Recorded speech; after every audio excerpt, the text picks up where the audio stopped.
నలిగిన రెల్లును అతడు విరువడు, ఆయన విరువడు. మకమకలాడుచున్న జనపనార వత్తిని ఆర్పడు. మొదటి వచనం నుండి ఇంకొకసారి చదవండి. నలిగిన రెల్లు మొదటి వచనం. ఇదిగో నేను ఆదుకొను నా సేవకుడు, నేను ఏర్పరచుకొనిన వాడు, నా ప్రాణమునకు ప్రియుడు, నా ప్రాణానికి ప్రియమైన సేవకుడు, అతని యందు నా ఆత్మను నేను ఉంచి ఉన్నాను. అతడు అన్ని జనులకు న్యాయము కనపరచును. ఓకే. అతడు కేకలు వేయడు, అరువడు, తన కంఠస్వరము వీధిలో వినబడనివ్వడు. నలిగిన రెల్లును అతడు విరువడు, మకమకలాడుచున్న జనపనార వత్తిని ఆర్పడు. ఇది యేసుక్రీస్తు ప్రభులు వారిని గురించిన ప్రవచనం. మన ప్రభు అయిన యేసుక్రీస్తుని గురించిన ప్రవచనాలు ఎన్నో. ఆయన ఎప్పుడు జన్మిస్తాడు, ఆయన జన్మించినప్పుడు జరిగే కార్యాలు, ఆయన శిలువ మరణాన్ని గురించిన కార్యాలు, ఆయన చేసే అద్భుత కార్యాలు, ఆయన చేసే ఆశ్చర్య కార్యాలు, ఆయన మరణ పునరుద్ధానాన్ని గురించి, ఆయన మహిమతో దిగి వచ్చే ఆ అనుభవాల గురించి. పాత నిబంధన నీడ అన్నారు కాబట్టి ఎన్నో శ్రేష్టమైన విషయాలు ప్రవచనపూర్వకంగా ప్రవక్తలందరూ ప్రవచిస్తూ వచ్చారు. ఆ ప్రవచనాలు ఒక ప్రవచనం ఇప్పుడు మనం చదివిన మాటలు.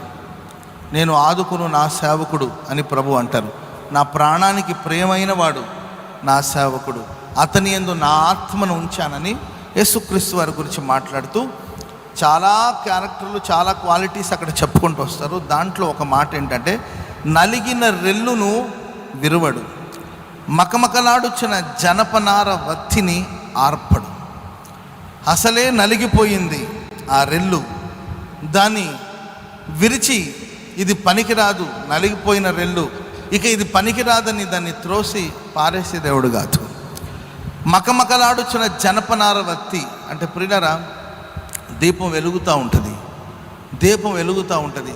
సడన్గా దాంట్లో నూనె అయిపోయిన తర్వాత ఆ వత్తి లేకపోతే ఆ దీపం దేదీప్యమానంగా వెలుగుతుంటుంది. నూనె అయిపోయిన తర్వాత ఉన్నట్టుండి కాంతి తగ్గిపోయి ప్రియులరా ఆరిపోవడానికి రెపరెపలాడుతూ మకమకలాడుచున్న అంటే ఇక ఆరిపోవడానికి సిద్ధంగా ఉన్న ఆ దీపాన్ని, సరే ఇది ఎట్టు ఆరిపోతుంది, ఇది పనికిరాదు, వత్తి కూడా కాలిపోయింది, బూడిదైపోతుంది, అండ్ నూనె కూడా అయిపోయింది, ఇక ఈ దీపంతో పనికిరాదు అని చెప్పి ఇక దాన్ని ఆర్పివేయకుండా అది మరింత దేదీప్యమానంగా వెలిగేటట్లు దాంట్లో ఉన్న ఆ చేదును దేవుడు, లేకపోతే దాంట్లో ఉన్న ఆ బూడిదను తొలగించి ఆ వత్తిని సరిచేసి నూనెను పోసి ఆరిపోవడానికి సిద్ధంగా ఉన్న ఆ దీపం మరింత దేదీప్యమానంగా వెలిగేటట్లుగా ప్రియుల వెలిగించగలిగిన వాడు మనం ఆరాధిస్తున్న సర్వశక్తి కలిగిన దేవుడు. చప్పట్లు కొడుతూ ప్రభునామాన్ని స్తుతిద్దాం గట్టిగా.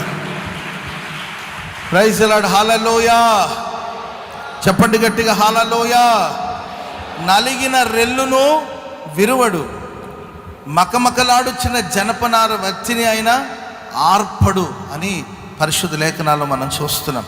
కాబట్టి ప్రియమైన వాళ్ళారా, నలిగిపోయిన స్థితిలో ఈరోజు ఎంతమంది ఇక్కడ కూడి వచ్చున్నారు. ఆరిపోవడానికి జీవితం ఆరిపోతుందేమో, ఆత్మీయ జీవితం ఆరిపోతుందేమో, భౌతికమైన జీవితం ఆరిపోతుందేమో, ఆరోగ్యపరంగా ఆరిపోతామేమో, ఎవరో మనల్ని ఆర్పాలని ప్రయత్నిస్తున్నారేమో, జీవితం సుడిగాలిలో చిక్కుకొని జడివానలో ఆరిపోవడానికి సిద్ధంగా ఉందేమో. నేను ఆరాధిస్తున్న క్రీస్తు ప్రభులు వారు మన జీవితాన్ని ఆయన వెలిగించారు. ఆయన వెలిగించిన దీపం సుడిగాలులైనా జడివానలైనా ఎన్నటికీ ఆరిపోదు. స్తోత్రం చెప్పండి అందరు గట్టిగా, చెప్పండి గట్టిగా, హల్లెలూయా. పరిశుద్ధ గ్రంథంలో ఒక వ్యక్తి గురించి మీకు చెప్పాలని నేను ఆశిస్తూ ఉండండి. పరిశుద్ధ గ్రంథంలో ఆమె గురించి వ్రాయబడింది. ఆ స్త్రీని గురించి మీకు పరిచయం చేయాలని నేను ఆశిస్తున్నాను. చదవండి యెహోషువ గ్రంథం 2వ అధ్యాయము 1వ వచనం నుండి మనం చదువుకుంటూ వెళదాం. చదవండి. నూను కుమారుడైన యెహోషువ వేగుల వారైన ఇద్దరు మనుషులను పిలిపించి మీరు వెళ్ళి ఆ దేశమును ముఖ్యముగా ఎరికోను చూడుడని వారితో చెప్పి షిత్తీము నుండి దగ్గర నుండి వారిని రహస్యముగా పంపెను. వారు వెళ్ళి రాహాబు అని ఒక వేశ్య ఇంట చేరి అక్కడ దిగగా. చాలు. ఇశ్రాయేల్ ప్రజలకి దేవుడు వాగ్దానం చేశాడు, పాలు తేనెలు ప్రవహించే దేశాన్ని, కనాను దేశాన్ని మీకు ప్రసాదిస్తాను అని ప్రభు చెప్పారు. సో దేవుని యొక్క దర్శనాన్ని పొంది, ప్రత్యక్షతను పొంది వాళ్ళు బయలుదేరి వస్తూ ఉన్నారు. ప్రియులరా, ఇక ఎరికో దగ్గర నుండి స్టార్ట్ అయిపోతుంది కనాన్. ఆ దినాల్లో కనాను దేశంలో ఎరికో నగరం అనేది చాలా ముఖ్యమైన నగరం. చాలా ముఖ్యమైన, ఒక రకం చెప్పాలంటే రాజధాని అనుకోండి, ఒక ముఖ్యమైన నగరం. ఇక ఆ ముఖ్యమైన నగరాన్ని కానీ స్వాధీనం చేసుకుంటే ఇక కనానులో వాళ్ళు ప్రవేశించినట్లే, కనాన్ని వాళ్ళు సొంతం చేసుకున్నట్లుగానే.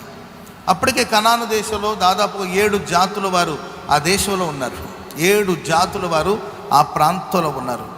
సో ఆ పట్టణాన్ని సొంతం చేసుకుని ఆ పట్టణాన్ని పట్టుకోవడానికి కోసం వీళ్ళు బయలుదేరారు. ప్రియమైన వాళ్ళరా, ఆ పట్టణ పురంలో నివసించే వాళ్ళ గురించి ప్రభు చెప్పిన మాట ఏంటంటే, ద్వితీయోపదేశకాండం 20వ అధ్యాయము 18వ వచనాన్ని మనం చదువుదాం. ద్వితీయోపదేశకాండం 20వ అధ్యాయం 18వ వచనం. ఈ జనముల పురములు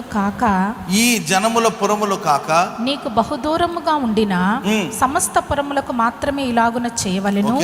అయితే నీ దేవుడైన యెహోవాకు స్వాస్థ్యముగా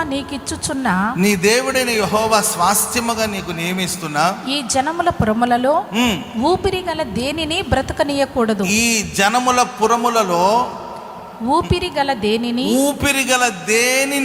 బ్రతకనీయకూడదు. మీరు బ్రతకనివ్వకూడదు.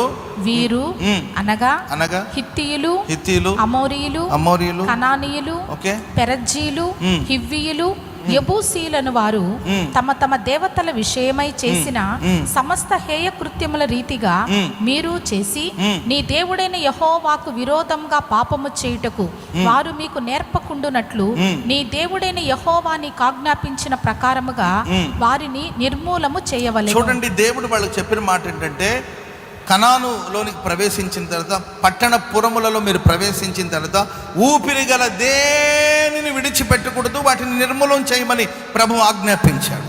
ఊపిరి, శ్వాస నిశ్వాస క్రియ జరిగే అవేవైనా కానీ, మనుషులు కావచ్చు, జంతువులు కావచ్చు, పశువులు కావచ్చు, దేనిని ఉండనివ్వకూడదు, అన్నిటిని నిర్మూలన చేయాలి. దేని ఉండనివ్వకూడదని దేవుడు వాళ్ళకి సెలవిచ్చాడండి. ఏ నరుడు బ్రతకూడదు, ఈవెన్ అక్కడ జంతువులు కూడా బ్రతకూడదు, వాటి అన్నిటిని నిర్మూలపరచమన్నాడు. ఎందుకొరకు అంటే ప్రియులారా, అప్పటికే ఆ పుర పట్టణాలన్నిట్లో కూడా విపరీతమైన పాపం ఉండేది. విపరీతమైన విచ్చలవిడిగా వ్యభిచారపు పాపం కావచ్చు, జారత్వం అనే పాపం కావచ్చు, శరీర సంబంధమైన నీచమైన క్రియలన్నీ కూడా అక్కడ జరిగాయి. మనుషులు, జంతువులు, ఏంటంటే విపరీతమైన కార్యక్రమాలు అక్కడ ఉండేవి. కాబట్టి చేసిన పాపాన్ని బట్టి, శరీర సంబంధమైన క్రియలను బట్టి ఆ దేశంలో ఉన్న వాళ్ళందరూ రకరకాలమైన రోగాలు, ప్రస్తుతం ప్రపంచాన్ని పట్టిపెడుతున్న రోగాలు, ఒక రోగం ఏంటంటే ఎయిడ్స్ వ్యాధి. ఇది దేనివల్ల వస్తుందంటే శరీర సంబంధమైన నీచమైన కార్యకలాపాల వల్ల. ప్రియులరా, ఆ వ్యాధికి ఇప్పటికీ మెడిసిన్ కనుగోలేదండి. చాలామంది దానివల్ల పాపంలో పడి బాధపడేవాళ్ళు కొందరైతే ప్రియులరా, ఏ పాపం తెలియకపోయినా ఆ పాపం చేసిన వాళ్ళతో సహవాసం చేయడం వల్ల కలిగిన రోగాలు కొందరికి.